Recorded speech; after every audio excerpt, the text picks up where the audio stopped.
Donc électricité en France, qui fait quoi? Qui sont les acteurs? Pour nous, particuliers, l'électricité se résume vite au contrat EDF qu'on souscrit lorsqu'on arrive dans son logement, à l'interrupteur sur lequel on appuie pour allumer la lumière, ou encore au compteur qu'un monsieur vient nous relever tous les mois. Ouais, ça se fait plus trop ça. Hein. D'ailleurs, pourquoi? On n'a pas bien compris, et c'est comme le reste, PDL, EDF, Enedis, ERDF, RTE, GRT ou autres acronymes incompréhensibles. Aussi, pour vous aider à comprendre comment fonctionne le marché de l'électricité, pour briller d'intelligence auprès de vos voisins, nous allons tout vous expliquer en 1 minute. Oui. Ce qu'il faut retenir, c'est que le marché du gaz et de l'électricité était auparavant un monopole d'État géré par EDF, GDF, Électricité de France, Gaz de France. Aujourd'hui, certaines activités du secteur sont privatisées et ces différentes activités sont distinctement gérées par différents acteurs. Et ça crée un bordel monstrueux. On va pas regarder la vidéo, il l'explique, j'espère, dans le texte quand même. Électricité, Gaz de France, EDF, GDF. En 1946, l'État a nationalisé les activités énergétiques de gaz et d'électricité. Ainsi est né EDF, GDF.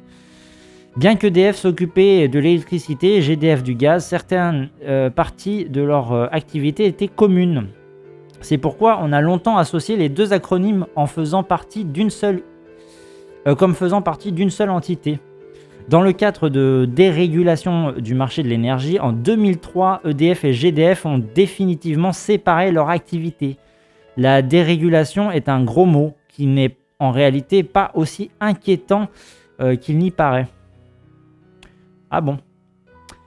Par opposition à un marché régulé par l'État, cela signifie qu'on autorise désormais la concurrence à s'établir et laisser le marché réguler les prix. Bon, déjà, on commence déjà sur quelque chose qui me paraît assez faux, mais bon. On ne laisse pas le marché réguler les prix, c'est faux.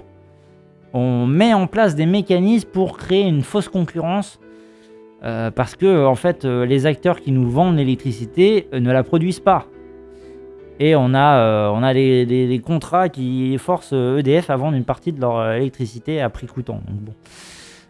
Bref, c'est un peu...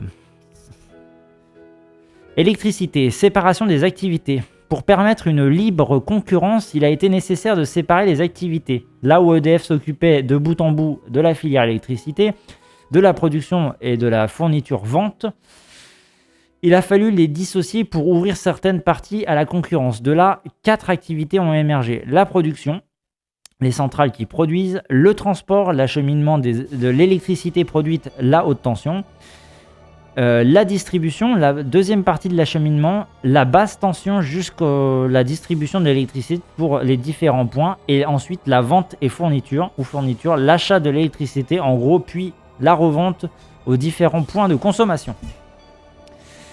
La séparation de ces activités concerne tout autant l'électricité que le gaz. Pour l'électricité, la production est assurée par EDF. Le transport par RTE, Réseau de transport électricité. La distribution par Enedis, qui s'appelait avant 2016 ERDF, Électricité Réseau Distribution France. La vente est assurée par EDF également. Donc vous avez EDF à la base qui produit l'énergie. Vous avez RTE qui s'occupe du transport à haute tension. Enedis qui va lui distribuer cette partie-là en basse tension. À certains points, la basse tension jusqu'à la distribution de cette électricité vers différents points, donc partout dans le pays. Hein. Et puis vous avez la vente qui, pour le coup, est assurée par EDF. C'est plus tout à fait le cas. Hein. Y a une partie qui est effectivement vente EDF. En fait, c'est toujours vrai dans le sens où EDF va vendre l'électricité à des particuliers directement, mais aussi à d'autres entreprises qui elles-mêmes vont aller vendre.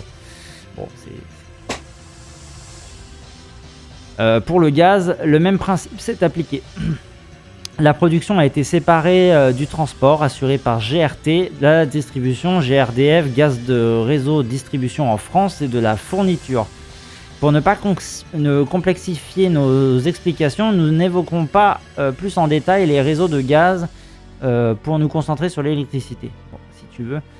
Alors, juste l'électricité. Les services publics de l'électricité, RTE et Enedis. Donc on reste sur du public là. Après la séparation des activités dans l'électricité, 2 d'entre elles sont restées services publics. Il s'agit du transport et de la distribution. Ce sont logiquement 2 activités qu'il serait difficile d'ouvrir à d'autres acteurs. C'est comme si, pour rendre de chez vous à votre travail en voiture, vous devriez passer par des chemins différents en fonction de la marque de la voiture. Il serait bête que chaque constructeur automobile construise sa propre route.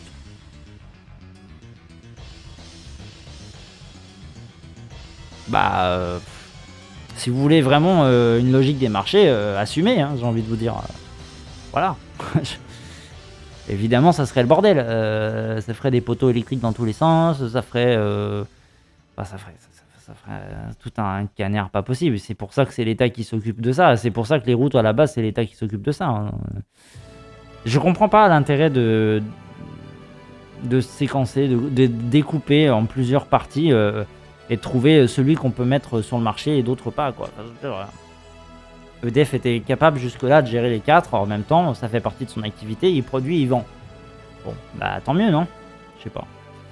Au lieu de nous complexifier avec plusieurs réseaux par-ci, par-là, et puis vendre à ceux-ci pour qu'eux-mêmes vendent à ceux-là, et puis... En fait, si vous êtes logique dans votre truc, si vous faites à un acteur qui va vendre à un autre acteur qui va vendre à un autre acteur, vous augmentez mécaniquement le prix. Et en plus, si vous rajoutez les actionnaires par derrière, tout ça, bon...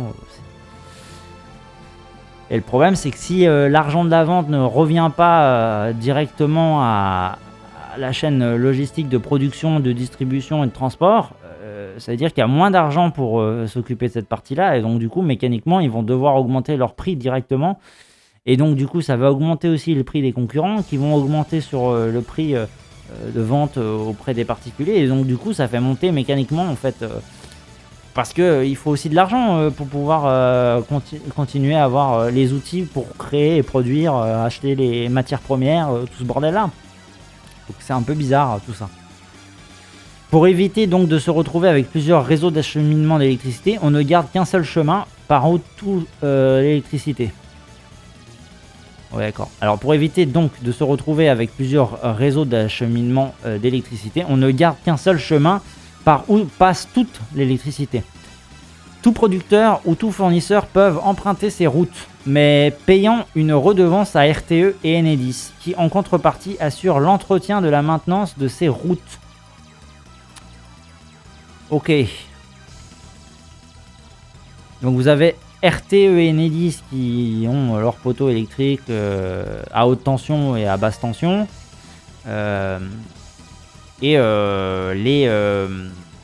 fournisseurs vont emprunter ces routes en contrepartie d'une redevance. D'accord. Ok.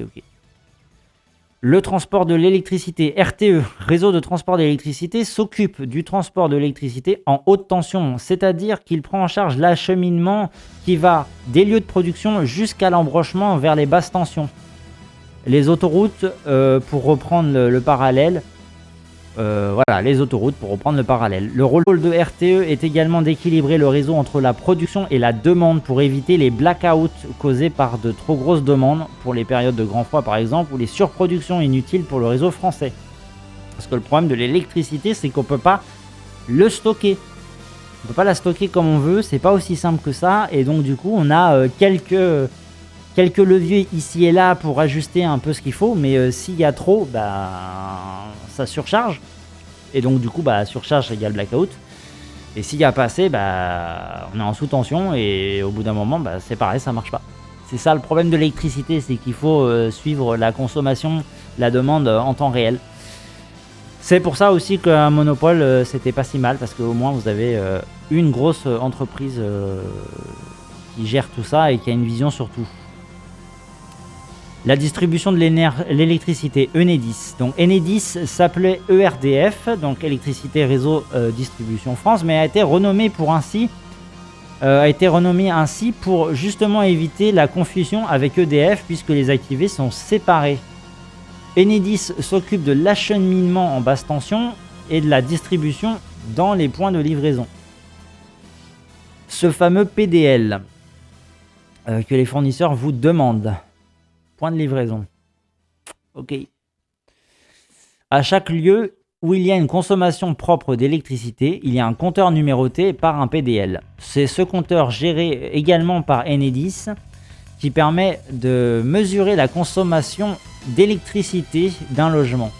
Pour reprendre le parallèle, c'est comme si Enedis s'occupait des routes nationales, départementales et des chemins qui arrivent à n'importe quel endroit.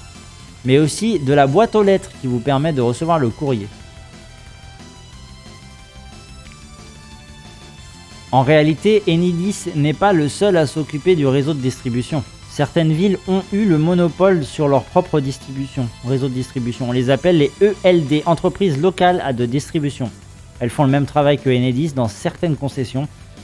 Il s'agit de 5% du territoire. Les ELD sont... les ELD les plus connus notamment sont GEG, Gaz et Électricité de Grenoble, ou ES, Strasbourg. Ça veut dire que si vous habitez à Grenoble ou Strasbourg, il est fort probable que votre réseau de distribution d'électricité ne soit pas géré par Enedis. Donc là, on a un distributeur... oui, c'est ça, on a un distributeur public, tout comme Enedis, mais version locale. Très bien. Les activités ouvertes à la concurrence, la production et la fourniture d'électricité. Alors, la production et la fourniture d'électricité sont ouvertes depuis 2007 à la concurrence grâce à une directive européenne. Hein. Notez bien le grâce à la directive européenne, hein, bien sûr. Cela permet de rendre le marché plus dynamique et d'encourager une baisse des prix pour les consommateurs. Cette concurrence régulant l'offre et la demande. Voilà. Donc la libéralisation, hein, vendre à tout prix, mettre en concurrence des entreprises pour faire baisser le coût. On a bien vu que ça marchait absolument partout. Hein. On a vu ça, Voilà. Donc avant, on avait un système public de part en part qui permettait d'ajuster le prix correctement. Voilà, il y avait une partie aussi qui était budgétisée avec les impôts, etc. Il n'y avait pas d'actionnaire à part l'État. Voilà. Donc c'était géré par l'État. Il y avait une grande structure sur tout le territoire. On savait combien ça coûtait. On pouvait s'adapter très facilement pour avoir un prix juste et équitable. Maintenant, on a des concurrences qui font que y a des fluctuations sur les marchés. Machin, il va être plus cher que bidule. Donc du coup, on va changer de machin pour aller chez bidule. Puis après, on va revenir chez machin. Puis on revient chez le truc. Et en vrai, les prix, ils sont pas baissés. Il y a eu une augmentation des prix, tout comme on a filé des autoroutes à des entreprises privées. Ils se sont fait concurrence. Il y a des actionnaires derrière à payer. Des gens qui sont là pour vampiriser un maximum de pognon, ce qui fait que ça augmente les marges et les prix. Donc il n'y a pas de baisse des prix non plus, quoi. Donc, mais bon, voilà, le marché, ça fait baisser les prix, c'est bien connu. Alors que dans le public, évidemment, ça fait monter les prix, hein, vu qu'il y a des actions. Ah non, il n'y a pas d'actionnaire. Du coup, il y a beaucoup de publicité. Ah bah non, il n'y a pas de publicité à faire plus que ça, puisque c'est la gestion du pays. Alors, je sais pas. Mince, c'est bizarre quand même. Hein. Les activités ouvertes à la concurrence, la production et la fourniture, on a lu. La production d'électricité. Alors, pour la production d'électricité en France, EDF ne détient plus le monopole. D'autres centrales de production peuvent produire de l'électricité et utiliser le réseau d'acheminement pour la distribution aux usagers. Les petits producteurs locaux ont ainsi pu s'associer en coopérative pour revendre leur électricité à des fournisseurs, par exemple. A l'inverse, des fournisseurs ont pu construire et exploiter eux-mêmes des centrales de production. Donc voilà, donc avant c'était EDF qui faisait tout ça. Ils avaient la technique, les travailleurs et tout ce qu'il faut. Et maintenant, on a plein de gens qui vont se lancer sur ce marché de production, qui vont créer leur propre centrale, qui vont... alors, du coup, ça peut être les particuliers qui se rejoignent avec leurs panneaux photovoltaïques et le vendre à EDF, voilà. Ou vendre à... d'ailleurs, pas forcément à EDF, je crois. Et voilà, donc ils se mettent en coopérative, ils produisent de l'énergie. S'ils ont de l'énergie en trop avec leurs panneaux solaires, ils peuvent le revendre. Ok, pourquoi pas. Pourquoi pas. Je suis pas sûr que ça soit le plus efficace, mais éventuellement, hein, pourquoi pas. S'il y a vraiment beaucoup de panneaux solaires dans les foyers français et qu'il y a de l'énergie en trop, bon, pourquoi pas. Hein. Merci pour le follow, It's It Juicy. La production d'électricité peut donc provenir de différentes sources géographiques et de différentes sources d'énergie. Nucléaire, gaz, charbon, biomasse, solaire, éolien, photovoltaïque, hydraulique, etc. Seul EDF produit de l'électricité à partir des centrales nucléaires. Oui, parce que bon, le nucléaire, on s'est dit, on va peut-être pas l'ouvrir à la concurrence, le marché du nucléaire, quoi. Il faut quand même des gens qui ont une certaine expérience, des moyens techniques, etc. Ouais, on peut aller jusqu'au bout, hein, si jamais. Bon. Alors peut-être que le fait d'avoir ouvert à la concurrence, ça permet d'avoir de la recherche et développement supplémentaire dans certains trucs, genre, je pense à la biomasse notamment. Mais bon, est-ce qu'on n'aurait pas pu faire de la recherche et développement directement avec EDF directement, je veux dire, financer avec nos impôts, etc. Plutôt que de laisser... Enfin, je veux dire... si on prend EDF, ça peut être plein de travailleurs dans le secteur, et puis voilà, il y a du monde derrière, et c'est pas... On peut très bien avoir plusieurs secteurs dans la même grosse entreprise. Je pense pas que EDF mette à ce point-là, comment dire, des chaînes, des colliers pour empêcher les gens de produire de nouvelles façons d'énergie. Bon. Et en plus, la vérité, c'est que derrière tout ça... la grosse partie de production d'énergie, ça reste quand même EDF, les centrales électriques et enfin toutes centrales en France, quoi. Alors après, ils vont peut-être vendre ces centrales à d'autres gens pour gérer le truc. Donc du coup, rajouter de la publicité et des actionnaires derrière, donc faire augmenter le prix. Mais non, ça ne fait pas monter le prix, ça fait jouer la concurrence, donc ça fait baisser le prix. On est toujours dans la même logique. Hein. Donc la fourniture d'électricité. La fourniture d'électricité est elle aussi ouverte à la concurrence. Même si 85% des Français sont encore clients EDF, il existe aujourd'hui une quinzaine de fournisseurs. D'électricité chez qui il est possible de prendre son abonnement d'électricité. Alors voilà. Total Énergie Direct, Butagaz, Eni, Engie, Plume, Enercop, GEG, Cdiscount, Planet Oui, Leclerc Énergie, etc. Nous vous parlerons plus en détail de chacun. Le rôle de ces fournisseurs d'électricité est de revendre l'énergie aux usagers. Ils s'approvisionnent sur le marché où tous les producteurs d'électricité vendent leur électricité, puis revendent cette électricité aux particuliers, aux professionnels. C'est comme si les fournisseurs d'électricité allaient à Rungis, où les producteurs d'électricité viendraient vous vendre leur électricité. Le prix de l'électricité qu'ils revendent ensuite à leurs abonnés dépend donc en partie de leur capacité à négocier les prix de gros. Bien entendu, certains fournisseurs peuvent aussi être producteurs d'électricité, mais dans tous les cas, toute l'électricité produite est tout de même en vente sur le marché. Comment me direz-vous? Les fournisseurs peuvent-ils donc savoir combien facturer un foyer puisqu'ils ne s'occupent pas de la distribution directement? Alors, c'est là que le rôle de Enedis dans la distribution, en particulier grâce au compteur, intervient.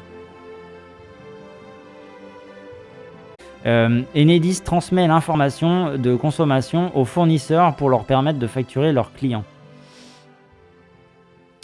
Pourquoi les fournisseurs ne s'occupent-ils pas eux-mêmes des compteurs? Pour vous expliquer, c'est exactement le même parallèle qu'avec les routes plus haut. Ce serait trop compliqué que chaque fournisseur installe son propre compteur.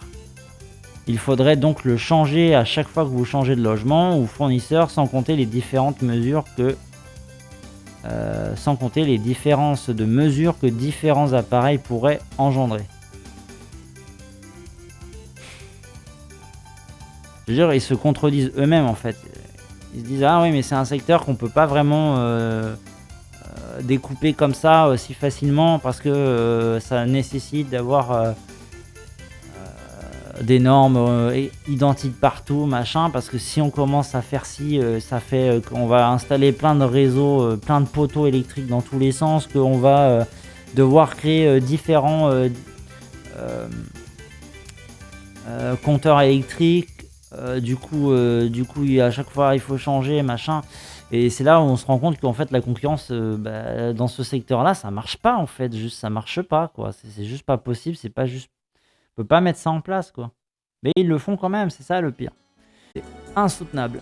Alors, pour finir notre tour d'horizon des différents acteurs dans le secteur de l'électricité, abordons un sujet qui porte à confusion. Engie, GDF Suez, EDF GDF fournit de l'électricité? Pour comprendre cela, petit rappel. En 2006, GDF fusionne avec Suez pour devenir GDF Suez. En 2015, le groupe renomme sa marque Engie. Donc aujourd'hui, Engie, qui s'appelait précédemment GDF Suez, n'a plus rien à voir avec EDF. Comme le marché de l'énergie est ouvert à la concurrence, Engie est maintenant également un fournisseur d'électricité. Mais toujours rien à voir avec EDF. EDF et Engie sont deux entreprises indépendantes l'une de l'autre. Maintenant que vous avez tout compris, on récapitule. EDF est l'un des producteurs d'électricité. RTE transporte cette électricité produite, puis Enedis, ex-ERDF, la distribue dans les logements et mesure grâce à des compteurs d'électricité, comme le Linky. Combien vous avez consommé pour que le fournisseur d'électricité que vous avez choisi, qui n'est plus forcément EDF, qui pourrait être Engie, ex-GDF ou Total Energy Direct et Equator, puisse vous facturer la quantité que vous avez consommée sur le réseau. Si ce n'est pas clair, n'hésitez pas à poser des questions en commentaire. Commentaire, on ne sait pas où, mais n'hésitez pas quand même à poser des questions en commentaire si ce n'est pas clair. Et si vous souhaitez savoir parmi tous les fournisseurs d'électricité qui existent actuellement, lequel pourrait être le plus adapté à vos habitudes et vos usages, n'hésitez pas à demander votre bilan de consommation électrique pour obtenir des réponses et éclaircir davantage le sujet.